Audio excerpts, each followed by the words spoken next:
ঘন তুষারপাতে ঢাকা পড়েছে যুক্তরাষ্ট্র ও কানাডার বেশ কয়েকটি অঞ্চল। সেখানকার জনজীবন বিপর্যস্ত হয়ে পড়েছে।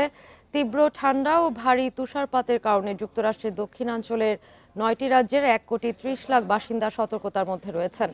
শুক্রবার রাতে নিউ ইয়র্ক, পেনসিলভেনিয়া, ওহাইও ও কানাডার লেক অঞ্চলের ওপর দিয়ে শীতকালীন তুষারঝড় বয়ে গেছে। এতে লেক এরি এবং লেক অন্টারিওর উপকূলবর্তী এলাকাগুলো পুরো তুষার স্তরে ঢাকা পড়েছে। তুষার জমেছে রাস্তাঘাট, সেতু এবং ওভারপাসেও। দুর্ঘটনা এড়াতে সেখানকার বাসিন্দাদের ঘরের ভেতরে থাকার আহ্বান জানিয়েছে মার্কিন জাতীয় আবহাওয়া বিভাগ। লেক এরিতে ইতিমধ্যে প্রায় ৩০ ইঞ্চি তুষার পড়েছে। নিউ ইয়র্কের ১১টি কাউন্টিতে জারি করা হয়েছে জরুরি অবস্থা। এছাড়া ঠান্ডা বাতাস বইতে থাকায় মিনেসোটা থেকে টেক্সাস পর্যন্ত তাপমাত্রা অস্বাভাবিক কমে যাবে বলেও আশঙ্কা করা হচ্ছে।